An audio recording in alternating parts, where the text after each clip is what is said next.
बातें करते हम खेतों की और उसके रखवाली की, बाग बगीचा फल फूलों और फसलों की हरियाली की। हम बीजों की बातें करते उत्तम जल संसाधन की, हम तकनीकी बातें करते फसलों के उत्पादन की। हर किसान का सपना सच हो जीवन सुखद बनाने को, गाँव-गाँव के हर आंगन का प्यारा सा ये दर्शन। कृषि दर्शन, कृषि दर्शन, कृषि दर्शन, कृषि दर्शन, कृषि दर्शन, कृषि दर्शन, कृषि दर्शन, कृषि दर्शन। नमस्कार, कार्यक्रम कृषि दर्शन में मैं शशिकला स्वागत करती हूं आप सभी किसान भाई बहनों का। किसान भाइयों, आज हम आपको जानकारी देंगे पशुओं में एंथ्रेक्स रोग से बचाव, और उसके साथ ही दूसरी जानकारी हम देंगे आपको सौर ऊर्जा से किस तरह से किसान लाभान्वित हो रहे हैं। लेकिन उससे पहले आइए हम आपको सीधे लिए चलते हैं कृषि समाचार की ओर। नमस्कार, कृषि समाचार में आपका स्वागत है। मैं हूं अंशुषी खलकड़ा। आइए देखते हैं आज कृषि समाचार में क्या है खास। मछली पालक अनुदान पर ले सकते हैं मोटर चालित नाव। बायोफ्लॉक तकनीक से मछली पालन करने के लिए ले सकते हैं आर्थिक सहयोग। अगाध खीरा के बेहतर उत्पादन के लिए लगाएं उन्नत प्रभेद पूसा अगेती। अब समाचार विस्तार से। राज्य के मत्स्यजीवी सहयोग समिति या समिति के सदस्य अनुदान पर साधारण नाव या मोटर चालित नाव ले सकते हैं। इसमें साधारण नाव की कुल योजना लागत 33,000 रुपये प्रति इकाई है। इसमें 30,000 रुपये अनुदान देने का प्रावधान है, जबकि मोटर चालित नाव की कुल योजना लागत 4,45,000 रुपये है। इसमें मछली पालक 4,05,000 रुपये अनुदान ले सकते हैं। राज्य के मछली पालकों को बायोफ्लॉक तकनीक से मछली पालन करने के लिए अनुदान उपलब्ध कराया जा रहा है। इसमें 1 हेक्टेयर में बायोफ्लॉक तालाब का निर्माण के लिए 14 लाख रुपए की लागत रखी गई है। इसमें 5,60,000 रुपए का अनुदान का प्रावधान है। दूसरा है 4 मीटर व्यास और 1.5 मीटर ऊंचे टैंक वाले बायोफ्लॉक की स्थापना। इसकी योजना लागत 25 लाख रुपए है। इसमें 15 लाख रुपए अनुदान की सुविधा मिलेगी। इससे लाभ लेने के लिए जिला मत्स्य कार्यालय से संपर्क कर सकते हैं। किसान भाइयों, खेती से बेहतर कमाई के लिए फसल विविधीकरण तकनीक अपनाएं। इससे न सिर्फ 12 मासा खेती होगी, बल्कि मिट्टी भी स्वस्थ रहेगी और आमदनी में भी बढ़ोतरी होगी।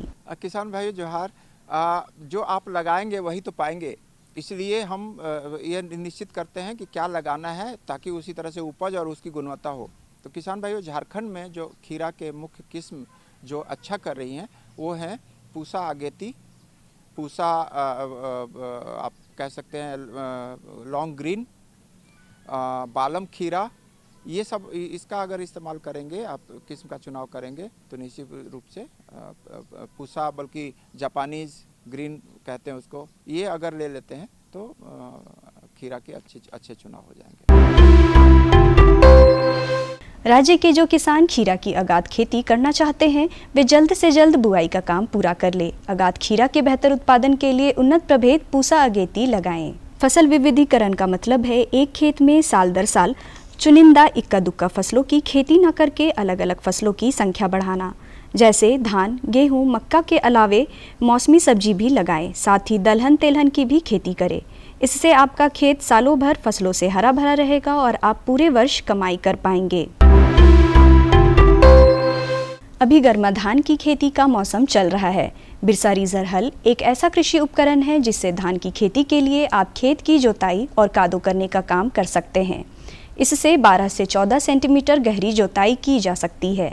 इसकी कार्य क्षमता 40 से 50 डिसमिल प्रतिदिन है। आज हम जानेंगे रासायनिक दवा के बिना बैगन फसल को हॉपर्स, माहो और सफ़ेद मक्खी कीटों से कैसे बचाएं। किसान भाइयों, हॉपर्स, माहो और सफ़ेद मक्खी कीट बैगन के पौधों के कोमल अंगों से रस चूसकर उपज पर प्रतिकूल असर डालते हैं। इन कीटों के रोकथाम के लिए डेल्टा या येलो ट्रैप लगाएं। प्रति एकड़ की दर से 4 से 5 ट्रैप लगाएं। और अब एक नज़र राज्य के 5 प्रमुख शहरों के मौसम के मिजाज पर। आज राज्य के 5 प्रमुख नगरों के अधिकतम और न्यूनतम तापमान कुछ इस प्रकार दर्ज किए गए। रांची का अधिकतम तापमान 32 डिग्री सेल्सियस रहा। कृषि समाचार में आज इतना ही। अगले दिन अगले अंक में फिर मुलाकात होगी कुछ ताज़ा तरीन खबरों के साथ। तब तक के लिए दीजिए इजाज़त। नमस्कार, जोहार। किसान भाइयों, अभी आपने देखा कृषि समाचार, मंडी भाव, साथ ही अगले 24 घंटे के अंदर मौसम के मिजाज को जाना। आइए यहाँ पे लेते हैं एक छोटा सा विराम। कहीं जाइएगा नहीं, विराम में भी आपके लिए संदेश है। हमारे मेहनती किसान, छोटे किसानों के लिए ये बहुत बड़ा खर्च होता है। आज देश भर के किसान मुझे बताते हैं कि पीएम किसान निधि ने उनकी बहुत बड़ी चिंता को कम कर दिया है। दुनिया की सबसे बड़ी डायरेक्ट बेनिफिट ट्रांसफर योजनाओं में से एक पीएम किसान की सराहना अंतर्राष्ट्रीय मुद्रा कोष यानी IMF जैसी वैश्विक संस्थाओं ने भी की है। किसानों के लिए पीएम किसान से जुड़ना बेहद सरल है। इस योजना के अंतर्गत नामांकन के लिए किसान भाई बहन राज्य सरकार द्वारा नामित राजस्व अधिकारी या नोडल अधिकारी पीएम किसान से संपर्क कर सकते हैं तथा सामान्य सेवा केंद्र पर भी स्वयं को पंजीकृत करा सकते हैं। इसके अलावा किसान भाई बहन वेब पोर्टल पर फार्मर्स कॉर्नर एवं पीएम किसान मोबाइल ऐप के माध्यम से तक 11 करोड़ पात्र किसानों को 2,60,000 करोड़ रुपए से अधिक की धनराशि भेजी जा चुकी है। तरक्की और खुशहाली की रोशनी हर किसान, हर ग्रामीण युवा के चेहरे पर चमके और हमारे गांव देश विकास के अहम भागीदार बने। खेतों और खलिहानों के रास्ते तरक्की और खुशहाली की ओर बढ़ता ये नया भारत है। किसान भाइयों, जैसा कि अभी हमने कहा कि पशुओं में एंथ्रेक्स रोग से आप बचाव कैसे कर सकते हैं। एंथ्रेक्स रोग एक ऐसी खतरनाक बीमारी है जो पशुओं के साथ साथ मनुष्यों को भी संक्रमित करती है। ये एक जानलेवा बीमारी है। किसान भाइयों, अगर किसी भी कारणवश आपके पशुओं को ये बीमारी हो जाती है तो उसे आप निदान कैसे पा सकते हैं, आइए दिखाते हैं। अपने झारखंड प्रदेश में पशुपालन के व्यवसाय से बहुत से लोग जुड़े हुए हैं। पशुपालन के व्यवसाय में इनके पशुओं को कई बीमारियों का सामना भी करना पड़ता है। पशुओं में होने वाली एक गंभीर बीमारी है एंथ्रेक्स। ये बीमारी महामारी की तरह होती है और बहुत जल्द ही बहुत बड़े क्षेत्र को संक्रमित कर देती है। बैक्टीरिया से फैलने वाली ये बीमारी पशुओं को तो संक्रमित करती ही है, साथ ही साथ ये इंसानों को भी बुरी तरह से प्रभावित करती है। इस बीमारी से गाय, भैंस, बकरी तथा सूकर आदि बहुत जल्दी प्रभावित होते हैं। फिर ये बीमारी इन पशुओं से इंसानों तक भी बड़ी आसानी से पहुंच जाती है। आज हमारे साथ एक विशेष मेहमान है डॉक्टर भरत महतो सर, जो कि साइंटिस्ट के तौर पे यहाँ कार्यरत हैं और आज हम लोग उनसे जानेंगे पशुपालन के बारे में अधिक जानकारी लेंगे, जिससे कि हमारे कृषि भाइयों का मदद होगा। जैसा कि आज हम लोग पशुओं में होने वाले एंथ्रेक्स बीमारी के बारे में चर्चा करने वाले हैं। तो एंथ्रेक्स आप सभी लोग जानते हैं, एंथ्रेक्स पशुओं के लिए एक बहुत ही संक्रमित महामारी जैसा रोग है। ये बहुत कम समय में बहुत अधिक बहुत बड़े क्षेत्र में फैलता है। ये एंथ्रेक्स जो रोग है ये आप शायद न जानते होंगे, ये ऐसे बैक्टीरिया के द्वारा फैलता है जो बैक्टीरिया जानवरों को संक्रमित तो करता ही है, साथ साथ मनुष्य को भी संक्रमित करता है। इसी कारण इसको एक जूनोटिक डिजीज़ के रूप में जाना जाता है। किसान भाइयों, ये बैक्टीरिया के द्वारा ये रोग उत्पन्न होता है। साथ साथ इस बैक्टीरिया, जैसे आप बैक्टीरिया के नाम कहते हो, ये बैसिलस एंथ्रासिस नामक बैक्टीरिया के द्वारा फैलता है और ये बैक्टीरिया स्पोर फॉर्मिंग बैक्टीरिया होता है। मतलब कहने का मतलब है कि इस बैक्टीरिया में जैसे ही कोई प्रतिकूल परिस्थिति पैदा होता है तो ये अपने ऊपर एक कवर चढ़ा लेते हैं, जिसको हम लोग कैप्सूल कहते हैं, और ये या स्पोर कहते हैं। और ये स्पोर काफ़ी दिनों तक, प्रतिकूल स्थिति में भी काफ़ी दिनों तक ये फील्ड में पड़े रहते हैं। ये जैसे घास हो गए या खेत वगैरह, खेत खलिहान चारा के साथ में ये काफ़ी दिनों तक पड़े हुए रहते हैं। और जब इनको फिर से जानवर किसी न किसी खाने में या चारा के द्वारा या पानी के द्वारा जब ये जानवर के शरीर के अंदर आता है तो ये अपने जो जीवन चक्र है इसको दोबारा चालू कर लेते हैं। या किसी न किसी तरह से अगर ये मनुष्य के शरीर के अंदर भी चला जाता है तो ये अपनी संख्या को बढ़ाकर उसमें ये रोग पैदा कर देते हैं। पशुपालक भाइयों, जब जानवर एंथ्रेक्स से पीड़ित होते हैं तो उन्हें तेज बुखार आता है, भूख नहीं लगती है, शरीर के रोंगटे खड़े हो जाते हैं, वे सुस्त हो जाते हैं। इन सब के अलावा इनमें एंथ्रेक्स के जो विशेष लक्षण दिखाई देते हैं वो हैं इनकी आँख, नाक, कान, मुंह जैसे प्राकृतिक छिद्रों से खून आना। ऐसा होने पर शीघ्र ही पशु चिकित्सक की सलाह लेनी चाहिए। इन लक्षणों के कारण यदि पशु मर जाते हैं तो उन्हें सीधे दफना देना चाहिए। ऐसी स्थिति में इंसानों को ये कोशिश करनी चाहिए कि वे इन पशुओं के संपर्क में कम से कम आएं। इसके जो विशेष लक्षण है जिससे हम पहचान सकते हैं, अभी तक जो हम बात कर रहे थे ये सभी तरह के बैक्टीरिया से संक्रमित होने वाले पशु दिखाते हैं इस तरह से लक्षण। तो इसमें जो खास लक्षण है ये दिखाई पड़ेगा जैसे पशु अगर मरने की स्थिति में है, काफ़ी कमज़ोर हो जाते हैं या जब मरते हैं तो इनके जितने प्राकृतिक छिद्र जो होते हैं, मैंने पशुओं के शरीर में प्राकृतिक छिद्र कहने का मतलब कान, मुंह, नाक या अगर मादा पशुएं हैं तो उन सबों के जननांग से एक खून बहता हुआ नजर आता है। अब देखेंगे खून के धब्बे बाहर निकलते हैं, तो ये केवल और केवल इसी रोग में दिखाई पड़ता है। तो इस तरह के अगर आपको खून निकलता हुआ दिखाई पड़ रहा है तो आप समझेंगे कि ये जो पशु है वह एंथ्रेक्स बीमारी से ग्रसित है। और जितनी जल्दी हो सके आप अपने आसपास के जो पशु चिकित्सक हैं या जो सरकारी पदाधिकारी हैं उनको निश्चित तौर पे आप संपर्क करें और उनको बताएं कि हमारे गाँव में इस तरह की परेशानी दिख रही है। और उस तरह के जानवर अगर आपके गांव में पड़े हुए मिलते हैं कि जिनके प्राकृतिक छिद्रों से मरने के तुरंत बाद में खून के धब्बे निकल रहे हैं या खून बह रहे हैं, तो आप उनको किसी भी तरह से पोस्टमार्टम वगैरह के लिए न ले जाइए। जितना जल्दी हो सके उनको दफना दीजिए। और दफनाने में भी आप जो उन पशु के इन सब सामग्रियाँ हैं जहाँ से आप खून के धब्बे लगे हुए हैं, उनके खाने पीने की चीज़ें हैं, उनके जो मटेरियल हैं, इन सबों से आपका संपर्क कम से कम हो, इसका ध्यान रखें। जब ये एंथ्रेक्स मनुष्य को प्रभावित करता है तब उनमें भी कुछ खास तरह के लक्षण दिखाई देने लगते हैं, जैसे उनके शरीर का तापक्रम बढ़ जाएगा। ये 102 डिग्री से 103 डिग्री फ़ारेनहाइट तक चला जाएगा। इनकी त्वचा में चकत्ता हो जाएगा, खुजलाहट होगी। फिर इसके अलावा सांस संबंधित परेशानियां शुरू हो जाएगी, सांस लेने में तकलीफ होगी, उनकी दर बढ़ जाएगी, निमोनिया जैसे लक्षण दिखाई देंगे। ऐसे में तुरंत डॉक्टर की सलाह लेनी चाहिए और इसका शीघ्र इलाज कराना चाहिए। तो किसान भाइयों, अब हम थोड़ा मनुष्य के पास में ये किस तरह से लक्षण दिखाते हैं इसके बारे में भी थोड़ा सा जान लें तो ज़्यादा अच्छा रहेगा। मनुष्य में भी जैसे ही कोई मनुष्य अगर एंथ्रेक्स से संक्रमित होता है तो उसके शरीर में भी उसका जो शरीर का जो तापमान है वो बढ़ने लगता है। ये भी करीब 102-103 डिग्री फ़ारेनहाइट तक जा सकता है। बहुत कहने का मतलब है कि बहुत तीव्र बुखार होता है। इसके 2-3 तरह के लक्षण दिखते हैं। पहला तो आपके त्वचा में इसके लक्षण दिखाई पड़ने लगेंगे। त्वचा में काफ़ी चकता दिखाई पड़ेगा, खून के धब्बे दिखाई पड़ेंगे, यहाँ वहाँ लगेगा कि अचानक कोई एलर्जिक रिएक्शन हो रही है, उस तरह से दिखाई पड़ने लगता है। थोड़ा खुजलाहट होगा, थोड़ा सा मनुष्य में भी उस तरह की चिड़चिड़ापन आने लगेंगे। इसके अलावा आप जो माने लंग्स से रिलेटेड या सांस से रिलेटेड माने जो संबंधित परेशानी होती है ये दिखाई पड़ने लगता है। मनुष्य में सांस लेने में परेशानी होगी, हल्का सांस लेंगे, सांस लेने की दर बढ़ जाती है, निमोनिया के जैसे लक्षण दिखाई पड़ने लगेंगे, थोड़ा सा हांफने लगते हैं, सांस लेने में छाती में हल्का थोड़ा बहुत दर्द का भी अनुभव हो सकता है।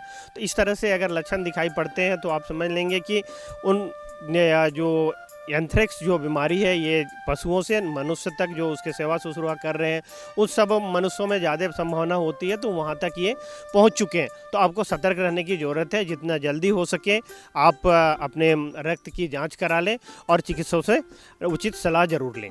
पशुपालक भाइयों, एंथ्रेक्स आपको प्रभावित ना करे इसके लिए जरूरी है खुद का बीमारी से बचाव करना। अतः जब जानवरों में इसके लक्षण नजर आने लगे तो स्वयं को उनके संपर्क में नहीं आने देना चाहिए।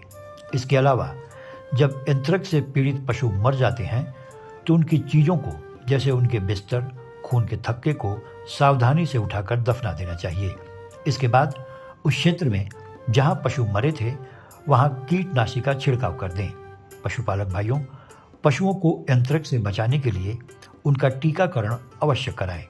जी हाँ किसान भाइयों, अभी तक हम जैसे ये लक्षण की बात कर रहे थे, अब थोड़ा जान लें कि इस तरह की चीज़ें होती हैं तो इनसे हम बचाव कैसे कर सकते हैं। तो ये बचाव के लिए जैसा कि हम कह रहे थे कि जितने अगर आप पशु में ये लक्षण दिखाई पड़ रहे हैं, जिस किसी भी पशु में, चाहे वो गाय, भैंस, भेड़, बकरी, सूअर हो, तो उनके संपर्क में आप कम से कम आएँ या अन्य लोगों को भी ये मना करें कि उनके संपर्क में कम से कम आएँ।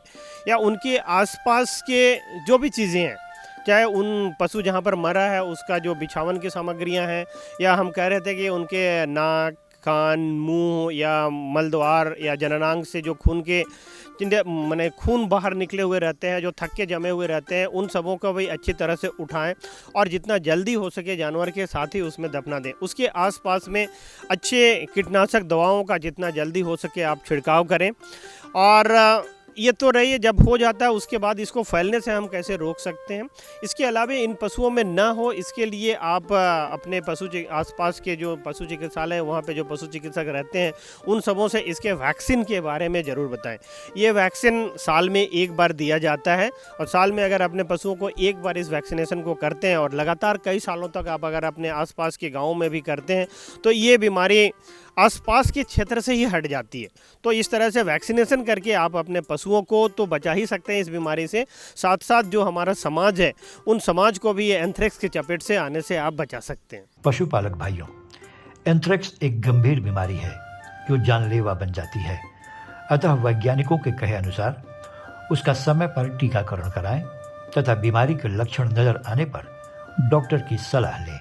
आइए अब हम आपको दूसरी जानकारी देते हैं। हमारी दूसरी जानकारी है सौर ऊर्जा से हमारे किसान भाई किस तरह से लाभान्वित हो रहे हैं, किस तरह से इसका उपयोग कर रहे हैं। जी हाँ, कभी एक ऐसा समय था जब हमारे किसान भाई कुआं, पोखर और तालाब से पानी खींचकर सिंचाई किया करते थे, लेकिन जब से सौर ऊर्जा की जानकारी हमारे किसानों को हुई है तब से वे काफ़ी खुश हैं और लाभान्वित हो रहे हैं। कैसे, खुद ही देख लीजिए। अपने देश में किसानों के लिए सिंचाई के लिए पानी की व्यवस्था करना एक चुनौती है। एक तो यहाँ जल स्रोत की कमी है, दूसरी ओर जहाँ जल स्रोत है वहाँ से खेतों तक पानी पहुँचाने के लिए उन्हें मोटर पंप पर निर्भर रहना पड़ता है जो बिजली या फिर ईंधन से संचालित होते हैं। इसमें किसानों की खेती की लागत काफ़ी बढ़ जाती है। अतः किसानों की खेती में लागत को कम करने के लिए आजकल सौर आधारित पंप की व्यवस्था सरकार द्वारा की जा रही है। इससे बिना बिजली तथा बिना ईंधन के सौर ऊर्जा से पंप चलते हैं। किसान भाइयों, आप खेती करते हैं और खेती में सबसे प्रमुख व्यवस्था जो होती है वो सिंचाई की व्यवस्था होनी चाहिए।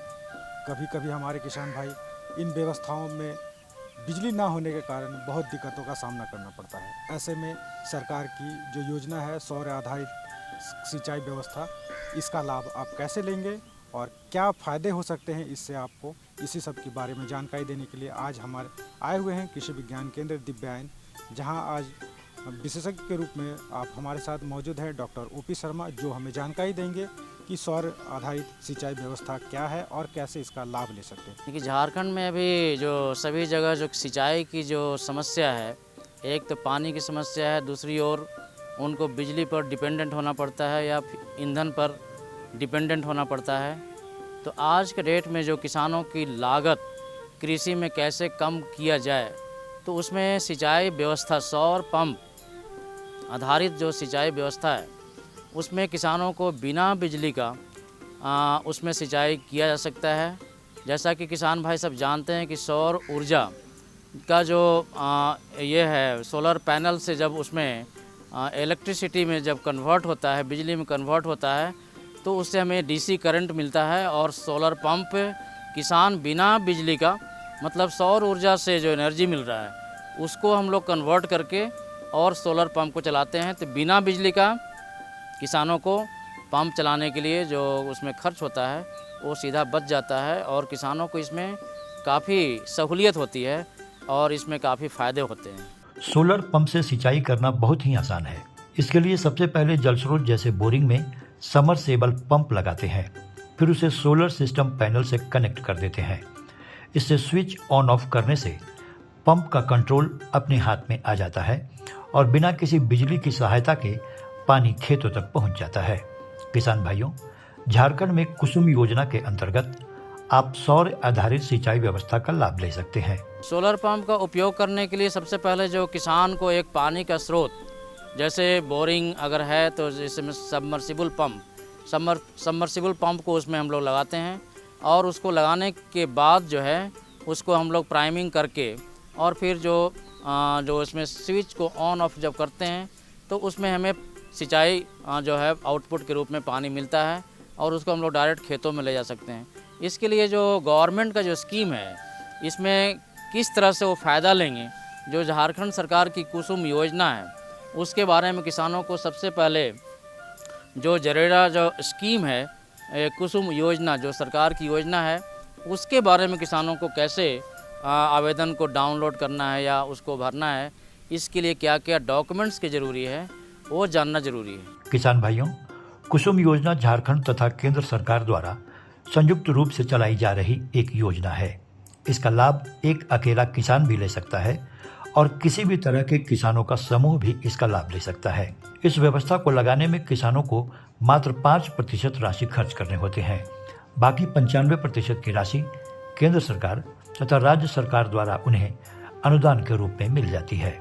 झारखंड सरकार का जो योजना है, इसमें जो स्कीम का जो कौन कौन ले सकते हैं, कोई व्यक्तिगत रूप से भी जो किसान हैं या समूह, किसानों का समूह, SHG ग्रुप, या जो पंचायत लेवल पर पानी पंचायत होता है, या और भी जो किसानों का ग्रुप है, वो डायरेक्टली इसको अप्लाई करके इस योजना का लाभ ले सकते हैं, जिसमें किसानों को सेंट्रल और स्टेट गवर्नमेंट से 95% तक सब्सिडी मिलती है और किसानों को सिर्फ 5% उनको ड्राफ्ट के रूप में आवेदन के साथ में जमा करना होता है।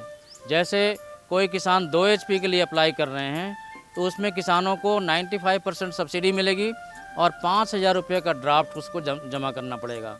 कोई किसान 3 HP का ले रहे हैं तो उनको 7,000 रुपया ड्राफ्ट बना के और फॉर्म के साथ जमा करना होगा। जो किसान 5 HP का ले रहे हैं उनको 10,000 का ड्राफ्ट लेकर और जो फॉर्म है उसको भर के और जितना भी कागजात है उनके साथ में ये आवेदन जिला कृषि कार्यालय या उपायुक्त कार्यालय में जमा करेंगे तो इसका लाभ किसानों को जरेड़ा के स्कीम के माध्यम से। किसान भाइयों, आप अपनी आय दुगनी करना चाहते हैं तो खेती की लागत में कमी लाने की आवश्यकता है। सौर ऊर्जा आधारित खेती की व्यवस्था करके आप न सिर्फ अपनी खेती की लागत घटा सकते हैं बल्कि आप इससे अपनी फसलों की गुणवत्ता और पैदावार भी बढ़ा सकते हैं। किसान भाइयों को सबसे जो सुझाव देने की ज़रूरत है आज के डेट में कि जब प्राइम मिनिस्टर का जो कंसेप्ट है किसानों की आय को दुगनी कैसे करनी है, तो उसके लिए किसानों को लागत में कमी करना है।